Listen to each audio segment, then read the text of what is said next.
বহুদিনের প্রতীক্ষার পরে আমরা অবশেষে কড়াইশুঁটির কচুরিটা করতে পেরেছি। তো হ্যালো বন্ধুরা, কেমন আছো তোমরা সবাই? আশা করি খুব ভালো আছো। আমিও খুব ভালো আছি।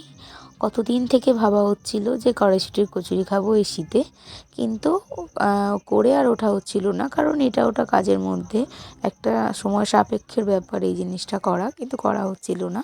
অবশেষে করা হয়েছে। তো আজকের কচুরিটা আমরা করেছিলাম সম্পূর্ণ আমিষ পদ্ধতিতেই করেছিলাম, একটু রসুন দিয়ে। বেশ ভালো লাগে খেতে আমাদের। জানি না তোমাদের কেমন লাগে, কমেন্টের মাধ্যমে অবশ্যই জানাবে তোমাদের কেমন লাগে।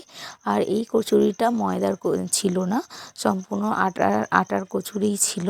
তো প্রত্যেকটা তোমাদের সঙ্গে কথা বলতে বলতে আমাদের প্রত্যেকটা কড়াই হয়ে গেছে, বেলাও হয়ে গেছিলো। আমি সম্পূর্ণটা ভেজে নিয়েছিলাম, মা আমাকে বেলে বেলে দিচ্ছিল। তো প্রত্যেকটা এত সুন্দরভাবে ফুলেছিল আর খেতে এত টেস্ট হয়েছিল।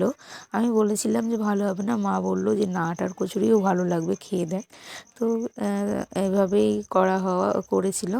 তো দেখো প্রত্যেকটা কি সুন্দরভাবে ফুলেছে। তো কেমন হয়েছে দেখতে অবশ্যই তোমরা জানাবে। ভালো লাগলে একটা লাইক, কমেন্ট ও শেয়ার করে দিও। কমেন্টের মাধ্যমে জানাবে যে ভিডিওটি কেমন হয়েছে। ওর সাথে আমাদের ছিল আলুর দম।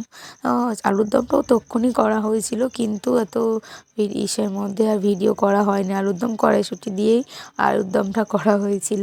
তো কচুরিগুলো দেখে বুঝতেই পারছো কেমন হচ্ছে। আজ এইটুকুই তোমাদের জন্য, টাটা।